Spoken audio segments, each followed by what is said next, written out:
Una cita anónima sobre liderazgo me recordó algo que es fundamental y que alguna vez lo hablamos en las reuniones de ADN con el liderazgo de esta congregación, y que es que la mejor manera de saber cuando una persona está preparada para liderar a otras es cuando es capaz de liderarse a sí misma. Una persona que puede liderarse a sí misma, que tiene autocontrol de su carácter, de su temperamento, de su forma de ser, es una persona que puede liderar a otras. De otro modo no puede liderar, no puede llevar adelante ningún proyecto de vida y mucho menos conducir a otros hacia un nivel de vida mejor. Es la astilla que menciona el Señor en Mateo 7. Jesús dijo que había que sacarnos la viga que tenemos en el ojo antes de realizar una cirugía para eliminar la pelusa del ojo del prójimo. Es que es imposible que uno pueda ayudar a otros si primero no quita lo que le molesta personalmente. Pero la tendencia humana siempre es pensar de esa manera. A veces queremos establecer una institución para instruir a otros sobre la limpieza del hogar, y en casa tenemos los restos del huracán Andrew. En casa tenemos un caos, pero siempre queremos que el otro sea el que tenga la limpieza. Aconsejamos a otros sobre las incapacidades y a veces nos mantenemos ajenos a las nuestras, a las propias, a nuestros problemas, ¿no? El Señor lo dijo: ustedes, fariseos, le imponen cargas a las personas que ustedes mismos no pueden llevar, no pueden cargar. Y nosotros siempre hablamos de llevar a otras personas a Cristo, ¿no? Decimos, vamos a predicar, a llevar a personas que no conocen del Señor, a llevarlos a la cruz. Y ahí está la clave, preguntarnos si nos podemos llevar nosotros mismos a Cristo. Y no hablo de aceptar a Cristo por primera vez, que la mayoría lo ha hecho. Me refiero si tenemos la capacidad de volvernos a comprometer con el Señor cuando estamos alejados. Se trata de renovarse. La Biblia es una continua renovación, nos lleva a renovarnos todos los días.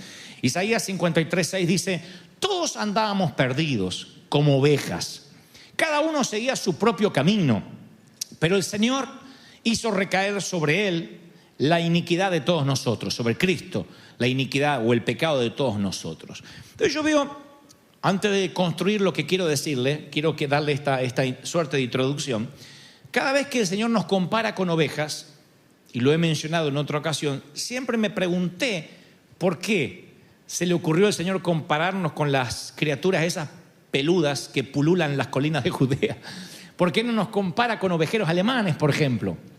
Bueno, aquí los estoy entrenando como leones, eso hubiese estado bien, o como tigres, o como panteras. Pero ¿por qué el Señor nos compara con ovejas? No es muy halagador, porque las ovejas son frágiles, vulnerables, son un tanto torpes. Nadie diga amén, pero si nos compara con ovejas, somos propensos a accidentarnos, a perdernos, a descarriarnos.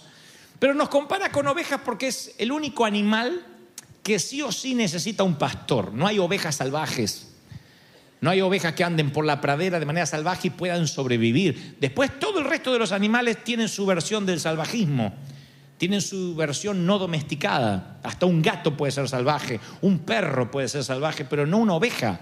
Una oveja necesita un pastor. Por eso esa es la razón fundamental por la cual Él nos compara con ovejas, porque no podemos vivir solos estamos a la deriva, como un cometa sin cuerda, como una hoja en la tormenta. Y ahora, ¿por qué nos desviamos si somos ovejas? Bueno, yo tengo 3 causas comunes por las cuales nos desviamos y no nos renovamos, como les decía recién. Primero, no cuidamos como ovejas las fortalezas, o sea, lo que nos hace fuertes no lo solemos cuidar. Descuidar nuestras fortalezas puede convertirse a veces en nuestra mayor debilidad. Por ejemplo, una persona que tiene el don de la misericordia, el don de ayudar, si no lo cuida, puede sentir culpa por las cosas que no puede hacer, porque no puede ayudar a todo el mundo, y empieza a sentirse abrumado, y lo que fue al principio un regalo de Dios se transforma en una carga sin la ayuda de un pastor, sin la ayuda del Espíritu Santo. Tiene el deseo de ayudar, se ve impotente para ayudar, y entonces vive preocupado, vive cargada o vive angustiado por todo lo que no puede hacer. Si Dios le da a alguien el don de sabiduría, y esa es su fortaleza, Sin la ayuda del pastor, como cualquier oveja, se puede llenar de orgullo, porque todo lo sabe, porque él conoce todas las respuestas, o ella conoce todas las respuestas. Entonces es una oveja que sin la ayuda del pastor, el don de la sabiduría linda con el orgullo, con la pedantería, con la petulancia. ¿Estoy siendo claro lo que digo, sí o no? La segunda cosa que yo veo, por la cual nos descarriamos, además de descuidar lo que Dios nos da, las fortalezas, por alejarnos del pastor, es que cuando nos alejamos del pastor, perdemos la alegría, lo que yo llamo la alegría robada. David, cuando peca en el Salmo 51:12, él dice, entre otras cosas, devuélveme la alegría de la salvación y que un espíritu obediente me sostenga. No es casual lo que está diciendo el salmista. Yo quiero tener un espíritu obediente, pero necesito recuperar la alegría de la salvación. A veces el enemigo nos desvía del camino, nos quita del corral, y al alejarnos del pastor nos quita la alegría. Cuando uno pierde la alegría, todo se hace cuesta arriba. La alegría no tiene que ver con la felicidad. La felicidad es de a ratito y viene por acontecimientos, pero también se va por acontecimientos. Viene con el nacimiento de un baby y se va con la muerte de un ser querido. Miren cómo la felicidad puede escurrirse de entre los dedos. Miren qué escurridiza es que llega. La felicidad no es el álbum de fotografías que conservas en tu casa. Esos son momentos. Entonces la alegría no tiene que ver con la felicidad, tiene que ver con el gozo de servir al Señor. Decir, bueno, mira, no me fue bien en el matrimonio, no me fue bien con mis hijos, bueno, no tengo el trabajo que deseo, pero tengo la alegría, el privilegio que muchos no tienen, que los ángeles no pueden tener, de servir al Rey de Reyes, de servir al Señor de Señores. Eso me tiene que producir una alegría que compense la vida común o la vida rutinaria. Lo tercero es que al alejarnos de Dios o de nuestro pastor, no escuchamos su voz. Y la palabra dice en Juan 10:4, las ovejas lo siguen porque reconocen su voz. Mi pregunta esta mañana es, ¿reconoces la voz del pastor? Tú dices, es que no lo estoy escuchando. La pregunta no es si él está hablando, la pregunta es si estás escuchando. Lo diré otra vez, la pregunta no es si Dios está hablando o no. Nunca deja de transmitir las frecuencias, son como las frecuencias de radio. En este momento estamos con un montón de ondas televisivas y radiales que están cruzando esta arena. Tú dices, pero yo no escucho ninguna radio. No, porque no estás sintonizando ninguna de esas frecuencias y dejas de oír su voz.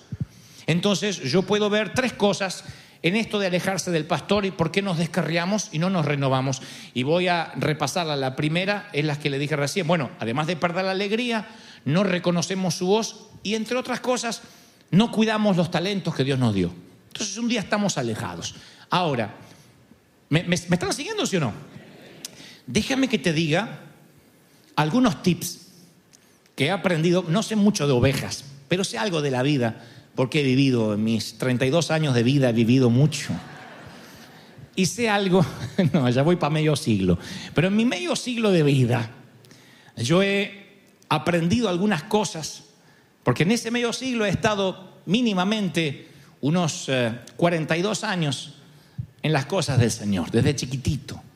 Y entonces he aprendido muchos tips en esto de perderse y de ser encontrado. Porque a veces uno dice, sí, soy la oveja perdida, que me venga a buscar. Y el pastor es fiel para buscar, siempre. ¿Es fiel para buscar el Señor o no? Lo es. Pero ser encontrado requiere cierta cooperación de nuestra parte. Como les dije recién, envejecer es automático, madurar es opcional. Y para ser encontrado, la fe está vinculada siempre a la acción. Siempre que Dios nos busque, nosotros tenemos que querer ser encontrados. Yo acabo de darte 3 razones por las cuales quizás te sientas que no estás renovado. Este mensaje va para los que hoy dicen, ¿por qué me siento cansado en el alma? No hablo del cansancio físico que se recupera con 7 u 8 horas de sueño. Hablo del cansancio de la mente y el cansancio del espíritu y de la angustia del alma, esa que termina en un surmenage o en un estrés. Y nos volvemos unos amargados, unos torpes, unos petulantes. Por eso decía al inicio de este mensaje que la capacidad de liderar se ve cuando podemos autoliderarnos primero nosotros. Y seguiré diciéndole algunas cosas sobre esto de perderse y encontrarse. Si desviarte, si perder el gozo es un patrón constante, debes saber que el pastor utilizará la corrección. En la cultura de los pastores beduinos, si las ovejas se mantenían cerca de los pastores, los depredadores no podían atacar, porque están los pastores y le tienen miedo, sea el lobo, sea quien sea. Pero los depredadores son pacientes y esperan que las ovejas se desvíen. Así que cuando alguna oveja se desvía, el pastor deja las 99, como dice la parábola, a campo abierto, y va a buscar la desviada, la perdona, la ama, la carga sobre sus hombros y le dice: quédate aquí, porque si te vuelves a desviar del resto de las muchachas, puedes perder tu vida. Pero si el pastor ve que esa oveja es propensa a desviarse, que hace 5 años no cambia la oveja, 4 años y hay que hablarle de lo mismo y de lo mismo y de lo mismo y de lo mismo, y todo lo toma personal y todo lo toma que es para en contra de él o en contra de ella. Hay gente que no cambia nunca. Así va cambiando, se va volviendo más viejo, más vieja, se va volviendo más intransigente, se va volviendo más... Y hay gente que va cambiando para mejor y otros que van cambiando para peor. O evolucionamos o involucionamos. Entonces, cuando el pastor ve que la oveja se desvía 1 y 2 y 3, si hay un depredador astuto escondido entre los arbustos, dice: ahí tengo una. Esta en cualquier momento se desvía, deja de escuchar la voz del pastor, no cuida sus talentos, en algún momento pierde la alegría y se desvía. Acá la tengo. Y ya prepara el aderezo para ver qué le va a poner picantito, porque va a almorzar oveja. ¿Qué hace el pastor? Antes que se almuercen a una de sus ovejas, dice la palabra, y aparte lo dicen los pastores beduinos, ante esta tendencia fatal que tiene la oveja, va y le dice: esta ya no se desvía una vez, se desvía 2, 3, 4, 5, es un deporte para ella. Entonces la agarra y hace ¡trac! Y le quiebra la pata.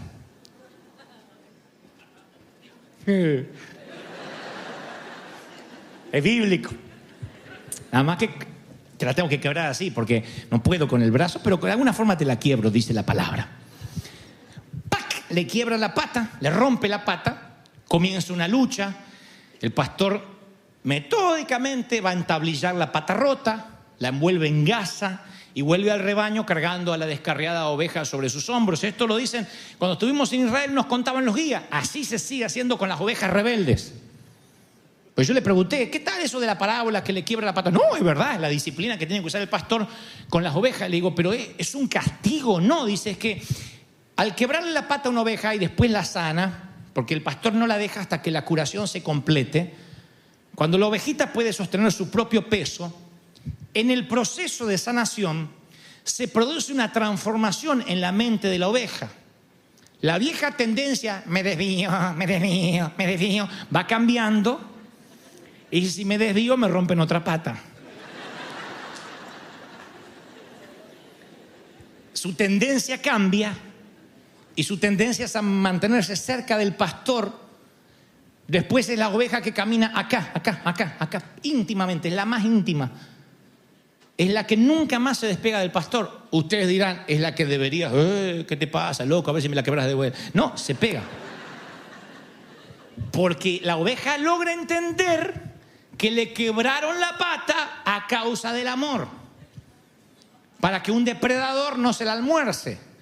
Lo entiende, una oveja, un animal, un cuadrúpedo lo entiende, un cuadrúpedo lo entiende. Ahora, en el momento de la lesión, estoy seguro que la oveja pensó algo distinto. En el momento que te están quebrando la pata, no está diciendo: ay, pastor, quiébremela. No está diciendo eso, se enoja, maldice, pero ahora menos se puede alejar del pastor porque es el único que la puede curar. Eso es lo que dice el Señor que hace. La fe es vivir anticipadamente lo que entenderemos después. La corrección es sinónimo de protección. Entonces, a veces, algunos de nosotros, Dios nos tiene que hacer ¡trac!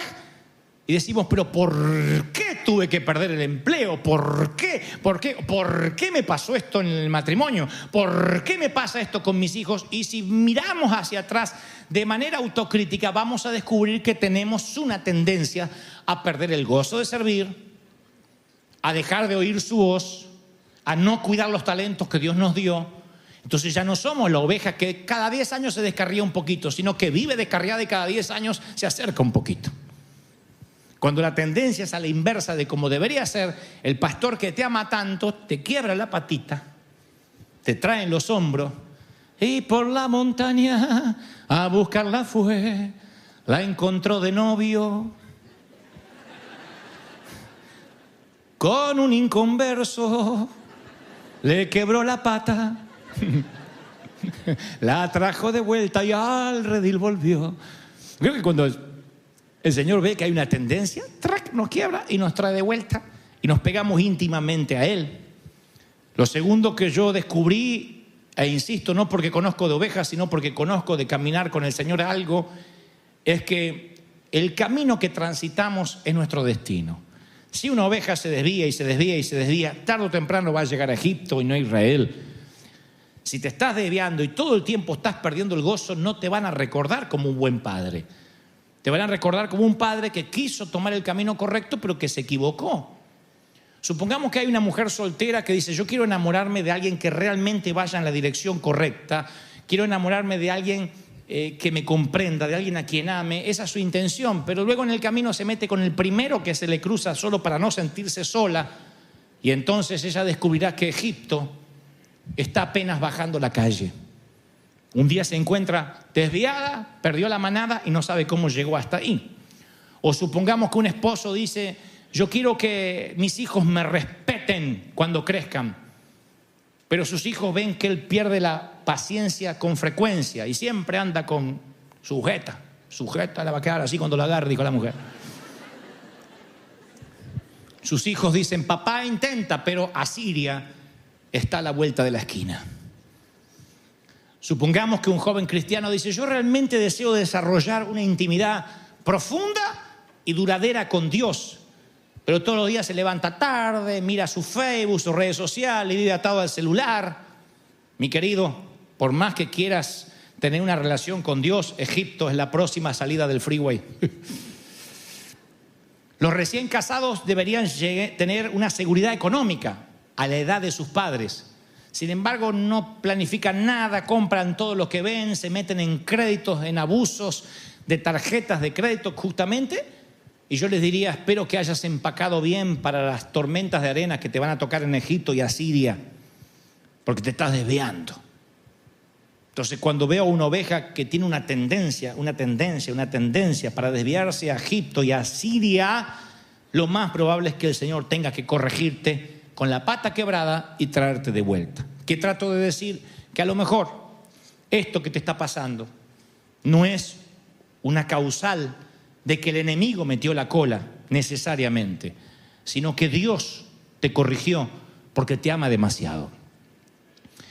Muchos están trabados en sus estatus sociales. Me consta, el Espíritu Santo me ha dicho: no ores porque no va a tener los papeles, porque en cuanto tenga los papeles lo perdés de la iglesia, lo pierdo del rebaño. Otros necesitan cargar con un cuerpo frágil, porque si su cuerpo fuera fuerte le darían la espalda de manera inmediata a Dios. Pablo pide 3 veces ser librado de una debilidad. Aunque hay teólogos que dicen que eran problemas quizás en la vista, miopía, que era rengo, él no habla de un problema físico, habla de debilidad. Y la misma palabra en el original hebreo habla de una suerte de tentación o pecado, algo que a él lo estaba realmente amedrentando, de modo que decía: mi carne hace lo que mi espíritu no quiere. Y el Señor le dice: bástate con mi gracia. Le está diciendo: lo que vas a tener es que venir a mi gracia todos los días, pero no voy a quitarte el aguijón. Porque esa perniquebrada, esa pata quebrada es lo que te mantiene dependiente de mí, Pablo. Si yo te sano la pata, te me pierdes. Has conocido el tercer cielo, has tenido revelaciones que ningún hombre jamás tuvo. Aunque te consideras el menor de los discípulos, fuiste el único al que yo le prediqué personalmente luego de estar resucitado. Podrías andar por la vida diciendo: a mí ningún hombre me pudo predicar. Cristo me tuvo que predicar camino a Damasco. Un hombre que manejaba ciudadanías dobles, que era multicultural, cosmopolita, que tenía su profesión, que se autoabastecía a sí mismo, letrado, que podía debatir con griegos, con los grandes cerebros de la época, con el Simi Valley de la época, que era Grecia. Era un hombre que necesitaba tener una pata quebrada. De otro modo, no sería el gran Pablo que conocemos y quizá hubiese seguido el camino de Judas o quizá otro. El Señor sabía que tenía esa debilidad, lo conectaría con él. Y que Dios de ese modo se llevaría la gloria. Entonces lo que trato de decir es que a veces maldecimos una falencia, una minusvalía, algo que nos está faltando. Y es justamente eso lo que te ha acercado a Dios todos estos años. Por esa debilidad, por eso que no dejas de orar, es que estás aquí. Dios nos conoce. Tú dices, no, si Dios me da la seguridad de que esto se me va a ir, yo le voy a servir. Tu abuela, ¿sabes la gente que yo conozco? Tu abuela, dice el Señor en Proverbios 8, 16. ¿Sabe la gente que yo conozco? Que dice, voy a sembrar el día que Dios me prospere. $1.000.000 van a ir para la iglesia. Y Dios dice, no, las señales siguen a los que tienen fe. No, tú no sigues las señales. La gente en cuanto recibe ese dinero empieza a decir, bueno, primero tengo que pagar mis deudas, después la iglesia. Y se olvida de lo que había prometido. Y el Señor sabe, porque Él nos creó. Él sabe que nosotros inmediatamente tendemos la tendencia a alejarnos del Hijo. Mira, voy a contarles esta maravillosa historia en los últimos 2 minutos. Un viudo rico tenía un hijo al que amaba profundamente. Viudo, multimillonario y con un hijo. Entre otras cosas, el padre era aficionado al arte y viajaba por el mundo coleccionando obras de grandes pintores, Rembrandt, Monet, Van Gogh. El hombre compraba las pinturas y las exhibía en su propia mansión. Así que cada vez que volvía de un viaje, ponía en su propiedad aquellas atesoradas pinturas. Los años pasaron y el muchacho creció, el hijo creció. La nación estaba en guerra y el hijo se alistó para defender su país. Y después de unos meses de combate, el padre recibió un telegrama que le informaba tristemente que su hijo había muerto en acción, había muerto en combate. Con eso al padre le llegó el desánimo y el duelo. Y varios inviernos pasaron y con el dolor el padre no lograba sobreponerse, no lograba elaborar su duelo de perder a su único hijo, su única sangre. Una Navidad, porque la historia es real, una Navidad, un soldado se presenta a su puerta. Era jovencito y le dijo, Señor, dijo el joven, yo estaba en el mismo pelotón de su hijo durante la guerra, nos hicimos muy amigos y a menudo él me hablaba acerca del amor que usted tenía por el arte. Yo no soy un buen artista, pero una noche yo en un descanso dibujé el retrato de su hijo. No es mucho, no es un Rembrandt, no es un Monet, pero pensé que le gustaría tenerlo, es el retrato de su hijo. Y el dibujo se asemejaba notablemente a lo que era su hijo. Así que le cayeron lágrimas a los ojos del padre y aquella pieza de arte se convirtió en la más preciada para el hombre. Lo colgó sobre la chimenea y cada día la miraba y le hablaba al hijo. Pasaron algunos años y el padre murió y coleccionistas de todo el país vinieron, volaron de todas partes del mundo para comprar las obras de arte que iban a ser subastadas. Nunca tantas obras de arte habían estado bajo un mismo techo. Así que posibles compradores millonarios colmaron la sala esperando ofertar por un Rembrandt o por un Monet. Pero para sorpresa de todos, la subasta no comenzó como había esperado, sino con una pieza, con un cuadro que no estaba en la lista, el dibujo hecho por el joven soldado. El subastador dijo, la subasta va a comenzar con el dibujo que hizo el soldado. Y para sorpresa de todos, que se enojaron, estaban desconcertados, los podías oír impacientes, enojados, diciendo, no viajamos de tan lejos para comprar el dibujo de un novato, por favor, salgamos de esta subasta ya. Y el subastador dijo, comienza la subasta con la foto, con el dibujo del soldado. $100. Aparte, es una subasta de millones. Empezar una subasta con $100 es una locura. Nadie ofertó. El subastador sigue diciendo, vamos, $100 es la oferta inicial. Nadie ofertaba porque era un insulto llevarse el dibujo de un novato, que además lo había hecho en el frente de batalla y no tenía ni título, ni nombre, ni nada. Así que decían todos, pasemos a los cuadros importantes. Y el subastador decía, no, primero es este cuadro, $100, ¿quién oferta? Y lentamente, de atrás, un anciano levanta la mano y dice, bueno, yo no tengo mucho dinero, pero sí fui vecino de esta familia, de este hombre por muchos años. Conocí a la esposa antes de morir, conocí al hijo. Así que yo voy a comprar el dibujo. No tengo mucho dinero, pero puedo juntar ahora los $100. El subastador dijo, bueno, la oferta es de 100. ¿Alguien oferta 150? Y nadie ofertó. Entonces dijo, subastado por $100. Y le entrega el cuadro que estaba sobre la chimenea al anciano que era vecino. Ahora los coleccionistas dijeron, muy bien, ahora podemos seguir adelante con la subasta. Y el subastador dijo, no, la subasta se termina aquí. Y dijeron, ¿por qué? La subasta está terminada, es imposible. La multitud comenzó a protestar. Un coleccionista dijo, pero si ni siquiera comenzamos con lo bueno, ¿por qué la subasta se terminó? Lo siento, dijo el subastador, la subasta está terminada. No puede ser, insistían los coleccionistas. Y entonces el subastador lee una parte del testamento del hombre que dijo, es muy simple. Según el testamento del padre, dijo, cuando subasten todas mis pinturas, comiencen con el dibujo de mi hijo. Y aquel que se lleve a mi hijo, se lleva todo.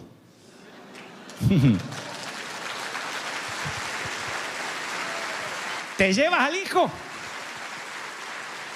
¿Te llevas al hijo? ¿Cuánto dice Señor? Ese es el Señor que quiero, puro, sencillo, simple. ¡Aleluya! Alguien tiene que aplaudir más que eso si crees que el Rey ha hablado hoy. ¡Aleluya! Amo esa historia.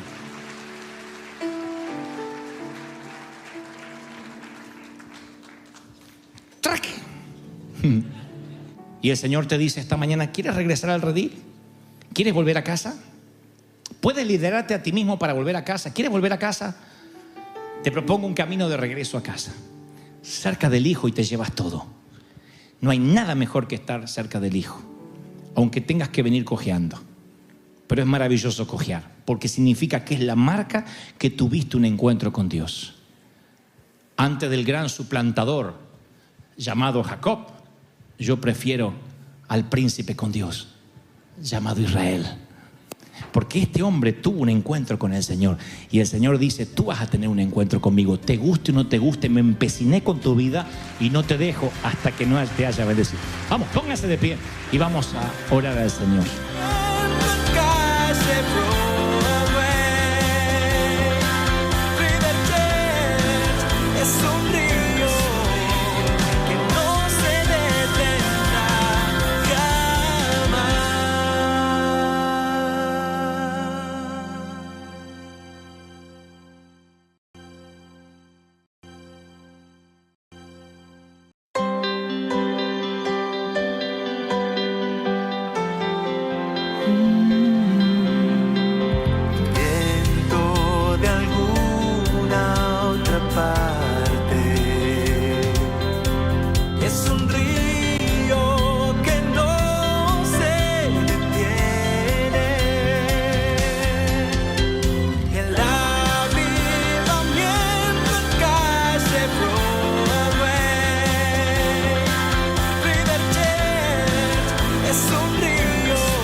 Son las 2:30 de la madrugada en tu casa, o las 3. Todos en tu casa están durmiendo. Tu cónyuge, el perro hecho una bola de pelos en algún sitio de la casa, los niños, menos tú. A ver si puedes identificarte y pensar que bien este mensaje podría incluirte. Te volteas hacia un lado en la cama, volteas hacia el otro, nada parece funcionar. Sabes que allá afuera de tu casa hay problemas, así que no duermes bien. La noche debería ser una tregua, no solo para el cuerpo, sino también para el alma. Dicen que uno con 7 u 8 horas de sueño puede recuperar las energías, así como se carga un celular a la pared. pero que si la mente y el alma no descansan, te levantarás más cansado que si no hubieses dormido.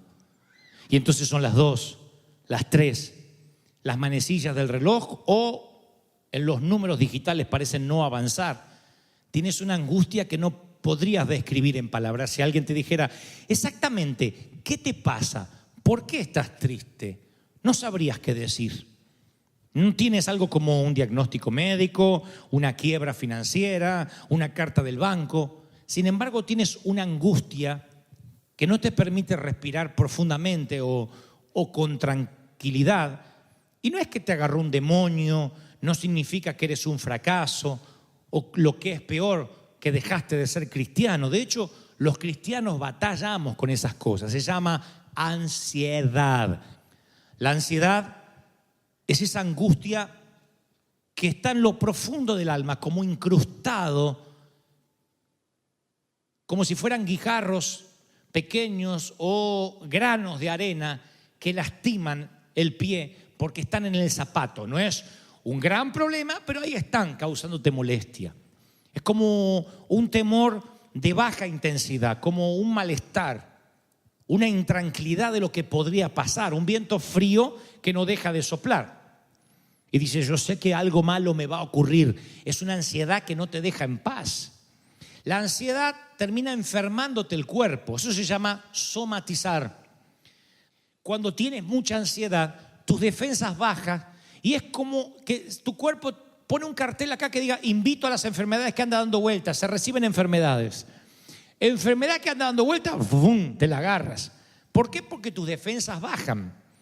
Tus defensas naturales. Y entonces se llama, usted ha somatizado, te dice el médico. El rey David vivía eso. Vivió un tiempo de esa ansiedad, de esa preocupación que parece de baja intensidad, pero que es constante. Aquello que es constante termina siendo cansado, agotador, drenante, quita la energía, te vampiriza las fuerzas. David estaba tan preocupado por situaciones personales, situaciones del reino, que él en un momento dijo, tengo puntadas en el corazón. Y no era una licencia poética, él sentía literalmente el preinfarto. Él sentía que se estaba muriendo. En otras ocasiones habló de que sus huesos se envejecieron. Él sentía las coyunturas que le hacían ruido. Y dijo, soy un hombre joven para estar así. Pero toda la ansiedad había desatado en él una crisis en el cuerpo. Por eso Dios te está hablando esta mañana. Porque yo sé que hay gente aquí enferma que no sabe por qué. Y no eres que eres hipocondríaco, que te gusta estar enfermo. Simplemente que la angustia, la ansiedad se ha mantenido de manera tan constante que no te ha dado tregua, no te ha dado respiro. Y eso ha enfermado tu cuerpo. Por eso es grave. Y tenemos que hablarlo esto, porque en las iglesias se ora por los enfermos. Pasen los enfermos, pero no se previenen las enfermedades. Pensamos que prevenir las enfermedades es humanismo, que ahí no está Dios. Pero Dios nos entrega una maquinaria perfecta llamada cuerpo y está en nosotros cuidarla para no enfermarnos, teniendo una vida sana, una dieta medianamente saludable. Yo no te digo que comas pasto y lechuga toda la vida, pero medianamente saludable, no tener exceso con las grasas, con los fritos, porque hay una edad que el cuerpo te va a pasar la factura de todo lo que viviste durante tu juventud. El cuerpo tiene una contaduría extraordinaria, mejor que cualquier contador, mejor que el IRS. El cuerpo te pasa la factura. Si tienes un dolor en la rodilla que no te puedes quitar a los 40 años, eso seguro vino de malos esfuerzos, de no tomar líquido, eso vino de una vida de no cuidarte. Y el Señor nos enseña a cuidar el cuerpo. No tenemos repuestos. Ojalá hubiera gente con 5 riñones, 3 corazones. Se me paró uno, puse el otro, el de repuesto. 3 próstatas, 4 vejigas. No hay. Es lo que Dios te dio y se lo cuidas. Te puedes agregar, quitar, pero todo es artificial. Lo que realmente son vitales, órganos vitales, no tenemos repuestos. Entonces, ¿cómo hace el enemigo para dejarte fuera de juego? Llenándote de ansiedad. ¿Qué es la ansiedad? El temor. Y es una puerta al enemigo. Me voy a enfermar. Y por la fe te enfermas. La ansiedad es el miedo a que va a pasar. ¿Cuáles son los síntomas? Si no te ríes a menudo, si ya no disfrutas el sol, si ya no silbas mientras caminas. Parecen tonterías infantiles. Cuando ves a alguien muy feliz, lo miras con sospecha. Entonces, creo que cuando uno ve la felicidad ajena y le molesta, es porque ya la ansiedad empieza a ser contagiosa. Quisiera que todo el mundo la pase mal como tú. Te molesta que otro esté disfrutando el gozo de la salvación. Eso es la ansiedad. La ansiedad es, ¿qué tal si no me dan los papeles? ¿Qué tal si no puedo pagar el seguro médico? ¿Qué tal si no puedo pagarle los aparatos dentales a mis hijos y si por tener los dientes torcidos no consigue pareja y por tener los dientes torcidos un día anda con un cartel debajo del puente, mis padres no me pagaron los aparatos, ayúdenme, soy un hombre? Empezamos a pensar y nos vamos allá a 20, 30 años. Eso se llama ansiedad. Es una inquietud, una sospecha, un recelo. Estar parado siempre en el tablón del barco pirata sabiendo que en cualquier momento nos vamos a caer. Un presentimiento que algo malo va a ocurrir. La ansiedad y el miedo son primos, pero no son idénticos. El miedo ve una amenaza, la ansiedad se la imagina. Estás preocupado por nada. O sea, te dijeron que tienes que dejar la casa porque no la pudiste pagar. Eso te tiene que dar la preocupación lógica, la ocupación, no preocupación. Pre es ocuparse previamente. Te estás ocupando antes de tiempo. Preocupación, no, tienes que ocuparte. ¿A dónde vas a vivir? Posiblemente tengas que empezar de nuevo. La ansiedad es, nunca más voy a tener casa, no vamos a morir de hambre, vamos a quedarnos en la intemperie, mis hijos se van a avergonzar. Es agrandar la cosa. El miedo resulta en luchar o huir, pero la ansiedad crea miedo y desolación, miseria y desolación. El miedo es el pulso que palpita cuando ves una serpiente en tu jardín, pero la ansiedad es una voz que te dice nunca te metas en el jardín porque podría haber una serpiente. Esa es la diferencia. Entonces, yo estoy dispuesto a orar por aquello que dicen, tengo este problema, acá está, práctico, visible, es una amenaza. Ayúdame, Dante, para que oremos juntos. Pero no voy a orar por lo que podría pasarte, que te tiene loco y no te deja dormir. Eso es algo que tienes que vencer tú mismo. Decir, no tengo que preocuparme, porque la palabra dice, basta el día con su afán. Preocuparme significa estar pensando en lo que va a pasar mañana y bastante es hoy lo que me está sucediendo. La ansiedad te roba el aliento, el sueño, la energía, el bienestar. El salmista dice, no pierda los estribos, Salmo 37:8. Porque cuando pierde los estribos, eso te causa daño. La ansiedad te mete en una suerte de contorsionismo emocional y te enfermas, el pecho te aprieta, te sientes mareado. Vas a vivir 30 años preocupado por cosas que no te van a pasar, por cosas que nunca van a ocurrir, y el enemigo te las mete en la mente para que no puedas ser productivo, para robarte energía. Y Pablo lo sabía, y entonces le escribe a Filipenses y le dice, no se inquieten por nada. ¿Por cuánto no se inquieten? Digan fuerte, ¿por qué? Nada. ¿Por qué no dijo inquiétense en un poco menos? No se inquieten tanto, inquiétense cuando llega fin de mes. Él dijo no se inquieten por nada, no da ningún margen, nada, cero, nulidad de inquietud. Y escribe en tiempo presente, lo que implica un estado continuo. No te inquietes por nada. No dice no te inquietarás. No te inquietes por nada. Yo podría vivir con ese pasaje nada más. No te inquietes por nada. Y si no me caso, no te inquietes por nada. Y si me caso y no me gusta, no te inquietes por nada. Y si me caso y se transforma en bestia, no te inquietes por nada. Y si beso al sapo y sigue siendo sapo, no te inquietes por nada. Debería eso darnos la tranquilidad que Dios sigue estando al control. Dios sigue siendo Dios. ¿Sí o no? No permitas que la vida te deje sin aliento y en angustia permanente. Dice Lucas 21:34, ten cuidado y no dejes que tu corazón se haga insensible por las preocupaciones de esta vida. Miren qué lindo. No te insensibilices por las preocupaciones de la vida. Que la piel sea de rinoceronte, pero el corazón sea tierno. Porque si te preocupas demasiado, se va a ver reflejado primero en la cara. Hay dos cosas que se reflejan en la cara sí o sí: la ansiedad y los zapatos chicos. De verdad. La ansiedad primero se nota en la cara, te pone los rasgos duros. Van a notar ustedes que la juventud o la vejez no son más o menos arrugas, más o menos celulitis, más o menos estrías, más o menos color blanco en el cabello. No.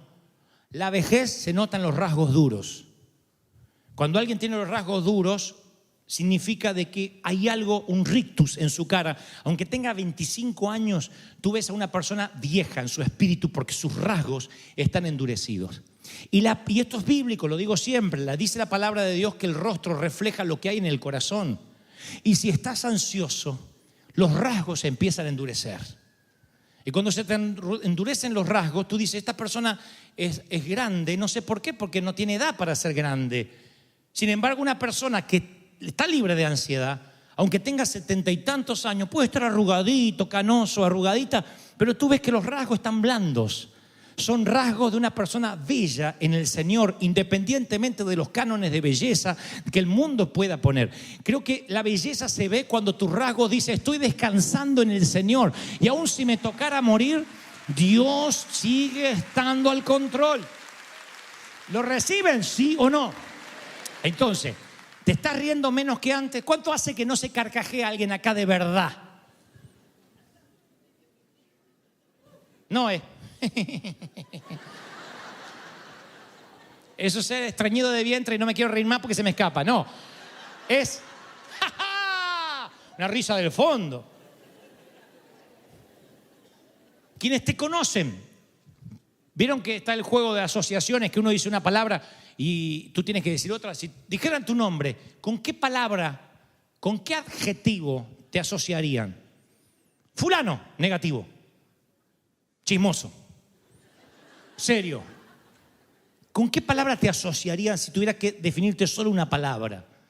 ¿Siempre piensas que algo malo va a ocurrir? ¿Hay días que preferirías quedarte en la cama? Y no hablo de flojera, sino de falta de energía espiritual. ¿Exageras todo lo negativo y desestimas lo positivo? Si contestaste sí a cualquiera de estas preguntas, tengo que presentarte a un amigo. Se llama Pablo, y lo que él le escribe a los filipenses. Él dice lo siguiente: alégrense siempre. Hoy les dije, no se inquieten por nada. Ahora la palabra es la antítesis, la antípoda de lo anterior. Alégrense, ¿cuántas veces? Siempre. O sea que tienen que decir, no, esos payasos de River. Siempre, un payaso está siempre con cara de payaso. Siempre. Que tu amabilidad, dice Pablo, sea evidente a todo mundo. La gente no se tiene por qué enterar que la estás pasando mal. Tu amabilidad tiene que ser evidente siempre. No te inquietes por nada, sino en toda ocasión ora, ruega, presenta tus peticiones a Dios y dale gracias. O sea, por descontado que las va a contestar.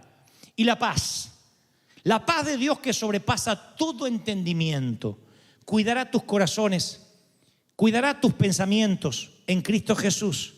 Por eso piensa todo lo verdadero a la noche antes de irte a acostar, mientras que ves el reloj.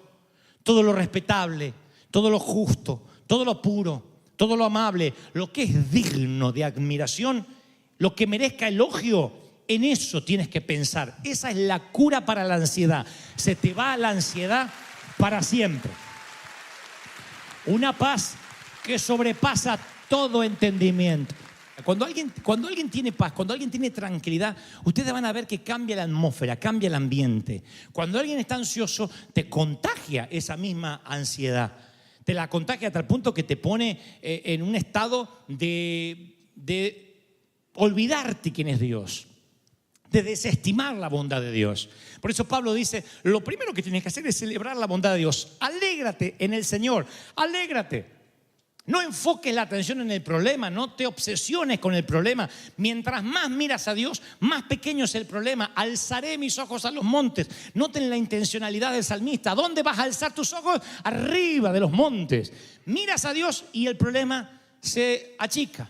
Pero como esto es la terapia a una patología que es la ansiedad, Pablo sigue dando la receta y dice, no se inquieten por nada. Presenta tu oración a Dios y ya dale gracias. ¿Llevaste algún día una computadora o el celular? Yo hace poco llevé a cambiarle la batería al celular acá a Mac. Y estaban todos esos nerds que parecen todos vestidos iguales, que son todos como Steve Jobs, chiquititos, con barba, con anteojos raros, miran así, pues son unos genios los condenados, saben de todo. Y claro, dejar el celular para algunos es como dejar un brazo.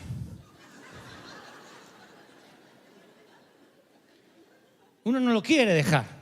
Tal vez me dice, ¿me deja un hijo como parte de pago? Bueno, lo vengo a buscar mañana. Pero el celular... Así que le digo, miren, lo que pasa, yo le quería explicar, lo que pasa es que cuando quiero prender a veces no me... es la batería. Vengan una hora. Sí, pero no voy a perder los datos. No, vengan una hora. Porque si no, si quiere me quedo acá para observar cómo lo miran y cómo lo arreglan. Uno quiere, ¿no? Así cuando deja un auto, cuando de lo que sea. Uno no quiere estar ahí para ayudar en la reparación o estar al lado poniendo una bolsa de dormir a ver cómo el mecánico trabaja o el ingeniero trabaja. Y te dice, no, déjemelo. El protocolo con Dios es exactamente igual. Cuando presentas tu ansiedad, Dios dice, me dejas el problema a mí y no te metes más, no piensas más. Ya está.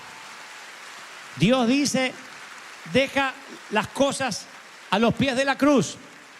¿Sí? No desvíes tu mente en una docena de direcciones. Me lo dejas a mí y yo me arreglo. Entonces, cuando tú dejas la ansiedad, escuchen esto, que es práctico, a los pies de la cruz, la mente funciona igual, valga el mismo ejemplo de recién, que una computadora o un celular.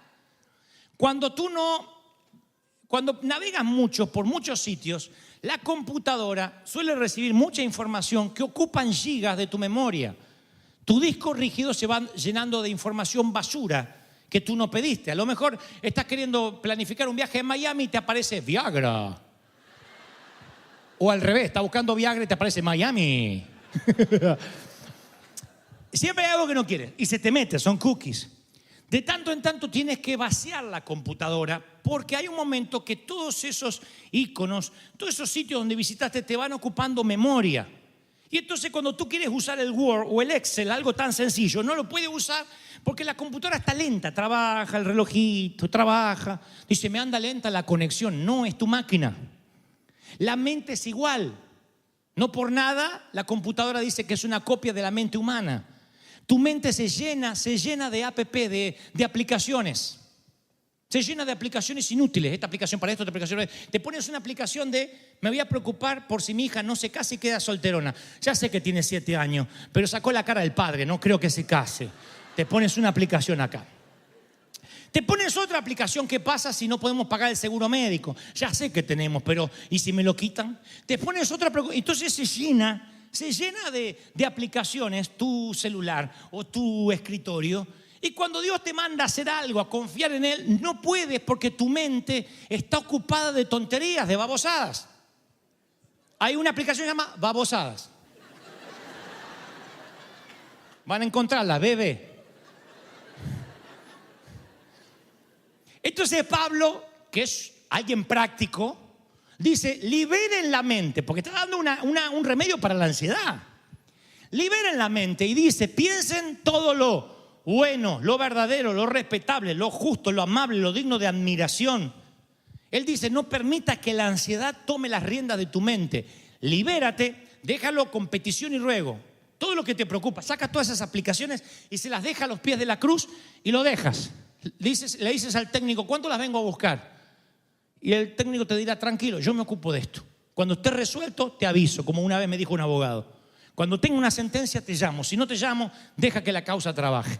Te olvidas y enfoca tu mente en lo verdadero, en lo puro, en lo amable, en lo digno de admiración, en servir al Señor, en crecer, en transmitir, en bendecir, en inspirar, en afectar. ¿Cuántos reciben esta palabra? Y dice, Dios está cambiando mi mente hoy.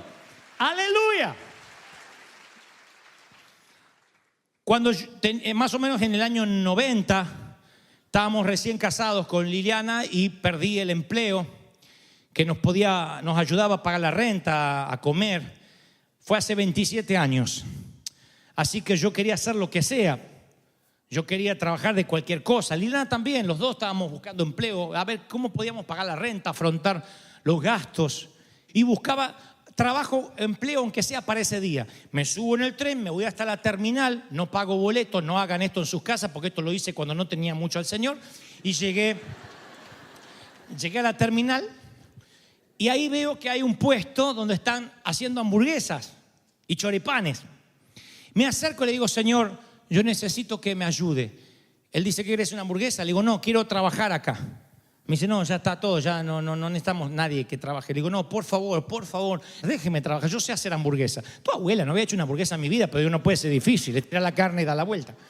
Así que me dejó meter ahí y me dijo, bueno, y no sé, creo que me pagó, era unos pesitos para el día nomás, no importa, yo con eso iba a poder conseguir fichas. De hecho, después conseguí fichas, puse en el teléfono y me contestaron del Instituto Bíblico de Oro de la Plata que me aceptaban en un empleo para dibujar. Y han cambiado muchas cosas de esos 27 años para acá. Nos abrimos camino en medio de lo que podía ser una miseria que prometía tenernos en stand-by para siempre. Salimos al frente, trabajando muy duro, muchas horas en un bus que nos llevaba hora y media hasta donde teníamos que ir y hora y media para regresar, a veces parados, cansados, no teníamos ni ganas de comer, pero sabíamos que si la vida nos daba limones, las íbamos a transformar en limonada. Entendimos que Dios siempre estaba al control y eso nos quitó ansiedad.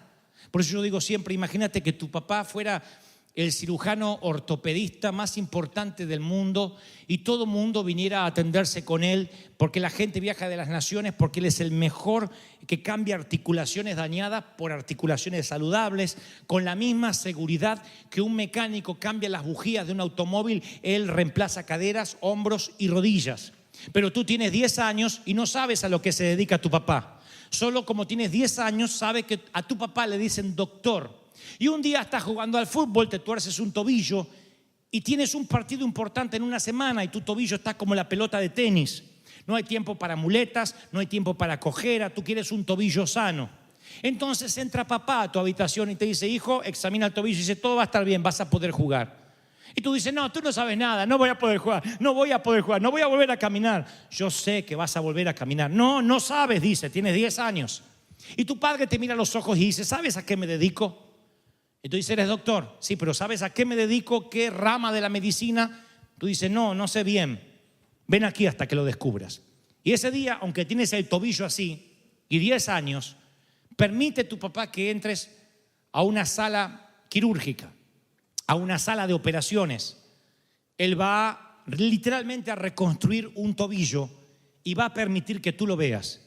Vas a querer irte, no vas a soportar lo que está haciendo, pero su seguridad, la forma en que todos los enfermeros le dicen, Señor, algo más, y la seguridad en que él no pide ayuda a nadie y sabe lo que va a hacer, de alguna manera te da calma. Luego te quitan el delantal, te subes al auto de tu papá y lo miras diferente. Ahora lo ves con otros ojos. Porque piensas que si tu papá puede hacer una operación ortopédica, es probable también que tenga razón cuando dice que tu tobillo se va a deshinchar. Así que le preguntas, papá, ¿voy a poder jugar al fútbol? Y él te dice, te dije que sí, vas a poder. Y esta vez sí le crees. ¿Cambió tu papá? No, cambiaste tú. La ansiedad disminuye conforme aumenta la comprensión de quién es tu papá, a lo que se dedica tu papá. Y muchos de tus temores más grandes que no te dejaron dormir anoche son simplemente tobillos torcidos para Dios. Y vives con una ansiedad innecesaria por cojeras temporales, porque no sabes a lo que se dedica tu papá. Tu papá se dedica a quitar ansiedad, a deshinchar tobillos. Tu papá se dedica a que no te preocupes. ¿Cuántos dicen amén? ¡Aleluya! Ahora yo quiero que ustedes repitan esta resolución conmigo. Es parte de la terapia. Hasta acá me aguantaron, me aguantan 2 minutos más, ¿sí o no? Fuerte, a todo pulmón, diga conmigo esta resolución. No tengo que revivir el ayer. Aprenderé de él. Buscaré misericordia para él. Pero no viviré en el ayer. El sol se puso en el ayer.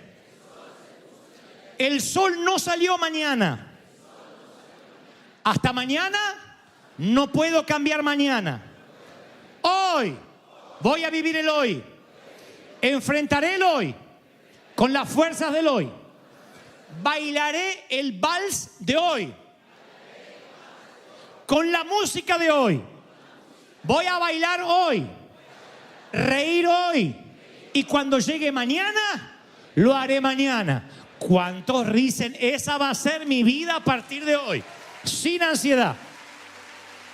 Si crees que Dios habló, cierra este mensaje con un aplauso. Libre, libre, libre de ansiedad. Bendito sea Dios.